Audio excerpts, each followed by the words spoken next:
Welcome to AI for Good, the leading action-oriented, global and inclusive United Nations platform on AI. Organized by ITU, in partnership with 40 UN sister organizations, and co-convened with Switzerland. The goal of AI for Good is to identify practical applications of AI to advance the United Nations Sustainable Development Goals and scale those solutions for global impact. In today's session, we're counting on you to use the live video wall feature to ask questions and post comments to help create an engaging discussion. We encourage you to stay until the end to chat, connect, ask questions, and network with our distinguished panelists and world-class AI experts in the neural network. It is now time to kick off the session and welcome our first speaker. The floor is yours. So I so appreciated the opening comments. And I think my job here today is to take you on a whirlwind tour so that you can see the similarities between existing metaverses, nascent of course, as they grow, and give you a peek at what's to come. So size of the opportunity, you will hear many numbers batted around. Here are just a few.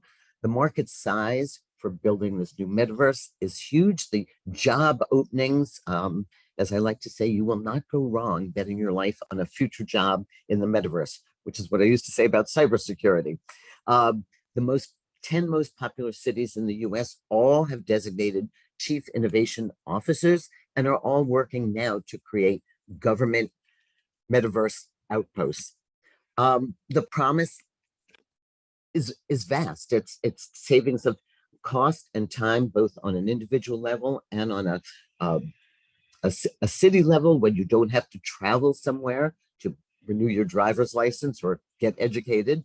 The scenarios for planning cities, for heading towards the SDGs with carbon neutrality are amazing when you don't have to pick up one piece of real material, but you can play what-if scenarios. Tourism, cultural events, education and training.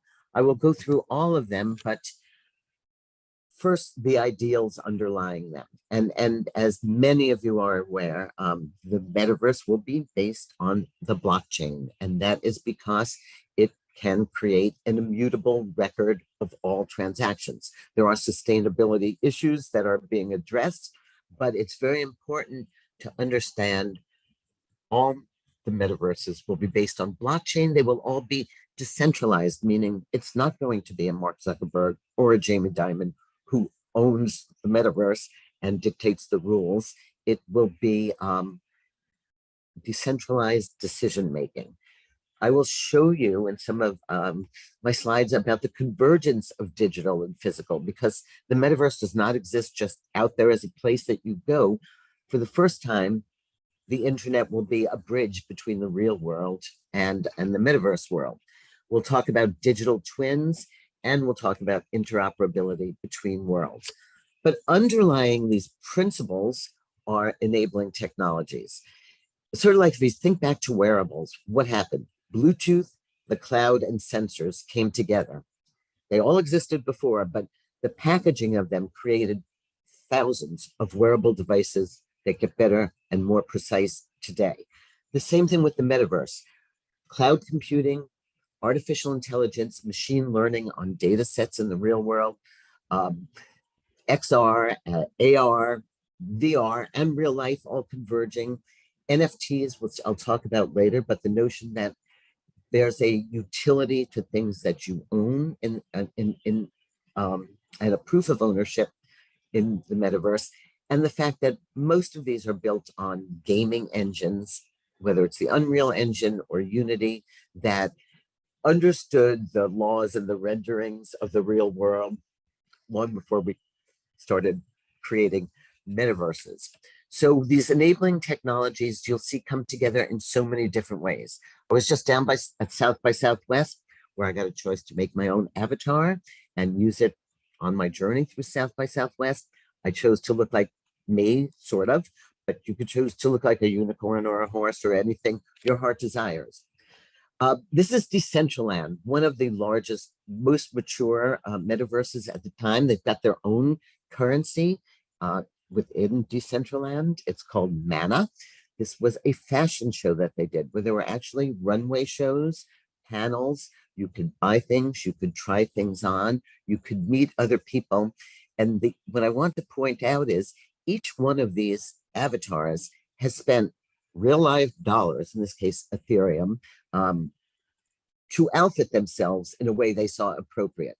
So not only are you attending fashion shows, but you are dressing for them in digital clothing that actually costs more than a lot of the real clothing that you own. Estee Lauder was there and did an interesting thing to promote their product, which was to drop NFTs in people's wallets that let their avatars have a glow. And this was to represent their night serum. But it's a way that you can see where brands in the real world are going to work in the metaverse to create a seamless, I'm going to glow in the metaverse and I'm going to buy my Estee Lauder in the real world. Tommy Hilfiger did the same thing. You could buy a sweatshirt out of his fall collection and you could put it in your wallet and it is an NFT. But come the fall, when those objects are in the physical stores, you are invited to bring your mobile device with your NFT into the physical store and get a real sweatshirt. So again, you're seeing the blending of on and off commerce and more examples, again, in beauty and fashion and concerts and entertainment have been way ahead in this field. This is Perfect Core, their augmented reality makeup try-on, but now they're selling NFTs for you to put on your digital persona as you go to meetings. And these digital persona, each one of these looks is about $1,000 American. So they're not inexpensive, and yet they are selling. Entertainment, as I said, has also been at the forefront. This is Roblox, which was traditionally thought of as a kids platform and is now aging up with their audience. Not only can you watch the Little Nas concert and attend as your avatar and dance, but there's merchandise, there's VIP seating, all of the things that you would expect in the real world transfer to the metaverse. Sandbox, a big competitor to Decentraland, has its own currency called Sand. You can buy land. People are hiring architects, real architects from the real world to go into the metaverse world and design their buildings. You can play games, you can store your assets. So again, each one of these lands, I like to think about them more as kind of nation states than one big metaverse. And I kind of liken it to the European Union, that you can travel from one metaverse to another, and that is the interoperability they're working on. So if I buy a Gucci bag in Decentraland, I can bring it with me to Sand. And then again, this idea of, you've all seen Bored Apes. They became very popular as digital NFT artwork that you could own, but you're starting to see the utility. This is the Bored Ape Travel Club. You buy one of these apes and you can stay at these luxury boutique hotels in Bali or Jordan or wherever it is that they have built physical structures. And you can even go to a Bored Ape restaurant now in the real world. So you're seeing this blurring. And at the end, it will actually be, unlike Web 2.0 that sort of hurt local stores and physical brick and mortar stores, this may actually create a flow that's interesting. I think everybody's familiar with Meta. This is formerly Facebook. The Zuckerberg and Meta vision of the metaverse is, first of all, it's torso-less because cameras can only capture your face for the moment. But it is, I could be a real person in real life interacting with these avatar people. The tools like whiteboarding, note capturing are all there. And the idea is at first level to begin to replace the office with the work from anywhere concept. And their metaverse does require virtual reality glasses, which does eliminate some people, whether it's for health reasons and nausea, or whether it's for economic reasons. Has a place to go in Decentraland. Right now it's proof of concept. You can see Jamie Dimon's NFT, you can see moving tigers, but they're having meetings there, introducing people to the concept of the metaverse. Many of the brands are taking some of the SDGs and using the metaverse to promote their reason for social action. In this case, H&M was promoting recycling. And I'm going to play you, I don't know if this sounds working, but this is a Accenture's place in Decentraland. It's called the Nth Floor. They built it in Microsoft Alt Space. They invite you to sit at home with your goggles on and meet your colleagues. And again, they are preparing their consultancy to go out and work with their clients on helping establish their identities in the metaverse. Governments, and I just want to spend a minute on this because I think it's so important. For the same reasons brands are going there, governments are being very active, at least some of them, in creating participatory governments in the metaverse where they will complement existing governments. So this is Seoul, Singapore, so sorry. And you can actually go there, you can attend a current event, you can attend, you can go to a town hall, you can renew certain papers, you could apply for visas. Many of the functions that you can do in the real government world, you can do in this metaverse world. Barbados is another really interesting application. They could not afford to have an embassy in each country. So rather than do that, they launched the first embassy in the metaverse, where you can learn about how to do business with them, further their economic goals as well as your goals, and do anything that you would do in a traditional embassy, but in the metaverse. The same idea of digital twins holds not just to government, but to factory floors. Why work on prototypes in the real world, which is quite expensive, when you can test an assembly line in the metaverse with artificial intelligence being trained on data sets of vast amounts of information? This happens to be BMW's factory. You can do showrooming. This is a company called Room that comes out of Germany and is doing a fabulous job of prototyping and showrooming things in the metaverse. This is also the Bahamas.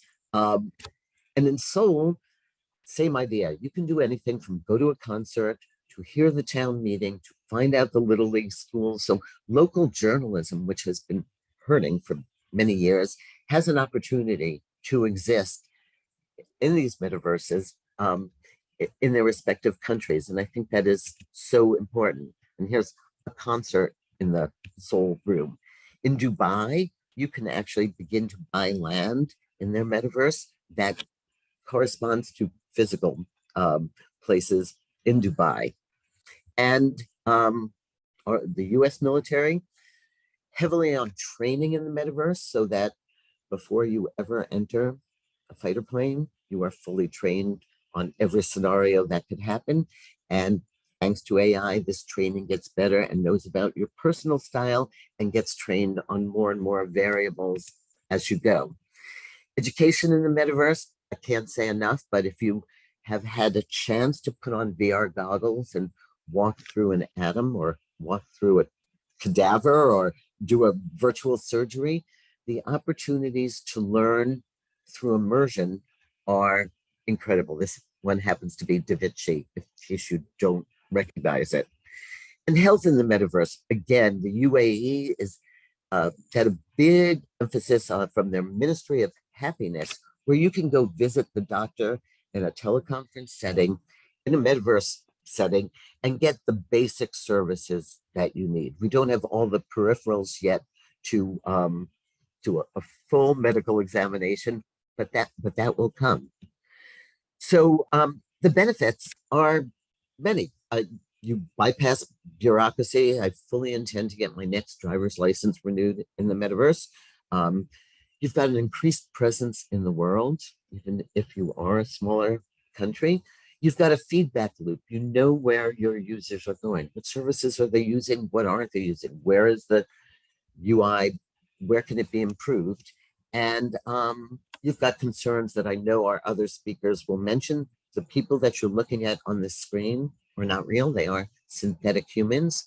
We're going to have to figure out a way to identify, be transparent about what's synthetic, what's not. We know we're at risk of all sorts of new cyber attacks in a metaverse world. And for children, we're already seeing everything from harassment to bullying happening in the metaverse. And I like to end with regulation. We haven't even caught up on Web 2.0's regulation and how we feel Web 3.0 or the metaverse will have a whole new set of concerns and regulations. Thank you for participating in today's AI for Good session. We hope you've learned something new, innovative, and engaging in today's event. We now encourage you to continue the conversation on the live video wall in the neural network. Here you can ask questions, like and comment, share links, complete the poll, connect with interesting profiles, or speak one-on-one using the chat and video function. We invite you to explore the lobby, try the smart matching quiz, visit the virtual exhibits, poster boards, the e-shop, and build your personalized AI for Good program. Let's shape the future of AI for Good.